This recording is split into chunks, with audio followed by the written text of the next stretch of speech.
If you drive or walk through the Australian countryside, in many places you'll see either red dirt with the occasional small shrub, or you'll see dried, yellowed grass in farmland. Such is the Australian climate.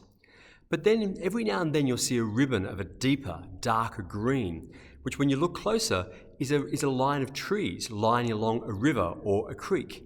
And that's true even when the creek is dry. The trees still survive in a way that the grass cannot, because the trees will be able to send their roots down deeper into the soil to underneath the surface where there is still some water flowing. And that's the image we were given in today's first reading from the prophet Jeremiah, where Jeremiah says, "Blessed is the person who puts their trust and hope in the Lord. They are like a tree that sends roots down deep into the water." But by contrast, a curse on the person who puts their trust only in men and in themselves.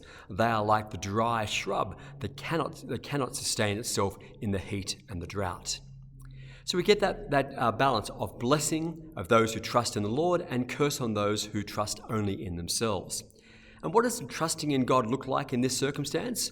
Well, that's what we get given in the gospel, where Jesus gives what I think is some of his most challenging teaching.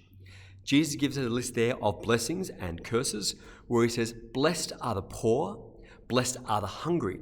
Now notice this is different to the version we normally hear of the Beatitudes, which is "Blessed are the poor in spirit," which you can kind of interpret to mean pretty much whatever you want it to mean. It does have a meaning, but you can kind of interpret it lots of different ways.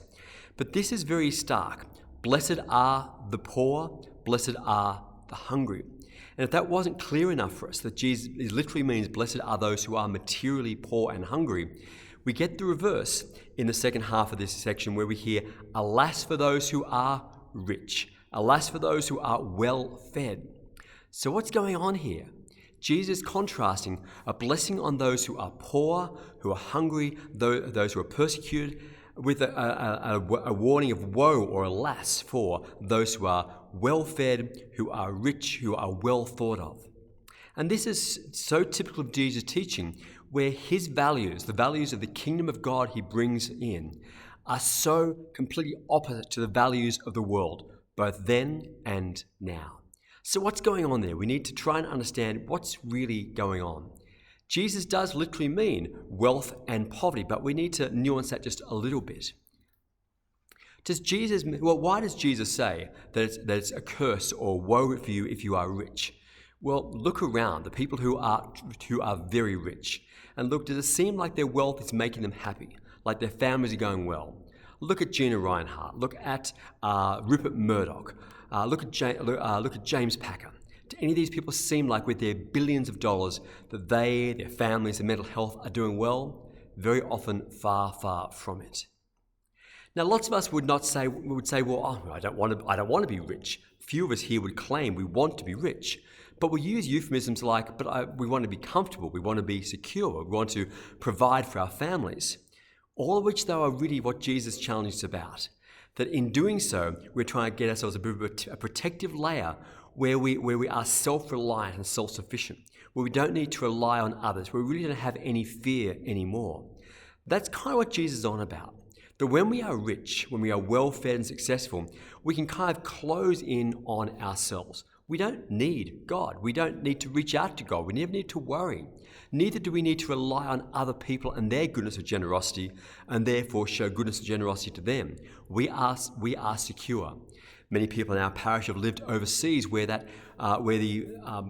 contrast between wealth and poor is even more stark than here in Australia, where many people live in very different neighbourhoods, gated, secure neighbourhoods where we're far from our poorer neighbours. This is what Jesus' challenge is about. Well, does Jesus want us to be really poor then? Well, not exactly. Obviously, so much of Jesus' ministry and his teaching is about alleviating poverty.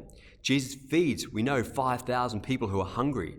Jesus says, to the person who has 2 cloaks, you must share with the man who has none. So a lot of what Jesus is on about is about alleviating poverty and hunger. But Jesus is saying that it's okay to be kind of a little bit on the edge. When Jesus says, "Blessed are the poor," he's speaking to people who have to work as day labourers every single day. They have to do a day's work to get a day's pay to feed themselves. So they're constantly reliant on God each day and on others as well. They don't have a wealth banked up behind them. They are not secure. But that kind of survival level is what Jesus, I think, is talking about. That if that's you, he said, blessed are you, because you're not starving, but he said, but you are relying on God. And that reliance opens you up to all the blessings that God longs to give you. And this is consistent with what Jesus says again and again and again. Now that's probably very uncomfortable for you, as it is for me too, because I'd like to be a bit more secure. I'd like to be comfortable. That's a nice thing. But our comfort is often what actually takes us away from God. And that's the risk we've got there. Notice that Jesus is not saying, if you are rich, you are going to hell. No, he's not saying that. He'd be saying, woe to you, alas to you, because you are in risky territory. The wealthier you are, the more reliant you are to be reliant on yourself rather than God. When the world's first billionaire, John D. Rockefeller, was asked at the peak of his wealth, how much money do you need to be happy? His answer was, just a little bit more. And that's often the way it works. When we are rich, or fairly rich, we seem to look at the people who are a little bit higher up than us and want that little bit more. When we are wealthier, we tend to move in wealthier circles. We live in nicer suburbs. Our kids go to nicer schools or more exclusive schools. We go to nicer restaurants and buy nicer bottles of wine, and we hang out with people who have nicer holidays. And so suddenly we don't seem like we're rich anymore because there's always someone who's a little bit richer than us. But that's the danger too. We become accustomed to that. So this is the challenge Jesus gives us. He wants us to be reliant. That if we are a little bit poor, if we are a little bit hungry from time to time, it makes us rely on God. And that's really what Jesus is on about. The blessing is for our hearts to be open to God, because God has a special love for those who are poor and who are most in need. There are people who voluntarily choose poverty in different ways and choose to fast, so they are hungry in different ways, as a way of deliberately opening ourselves up to the blessing God gives. And maybe that's something we might do in this Lenten season, which is coming in the next few weeks. We'll find some way to fast which actually allows us to experience hunger. There's, I think, a number of good things we can give up for Lent, like electronics and social media, and I'll say more about that in the coming weeks. But for us to actually be hungry occasionally makes us recognize the many people in the world who are always hungry, who always need to rely on God. And we might then be able to stand in solidarity with them. That's our challenge. Blessed are the poor, blessed are the hungry, blessed are those who are not well thought of, because they are the ones who need God the most, and those who need God and call out to him, God will always be there for.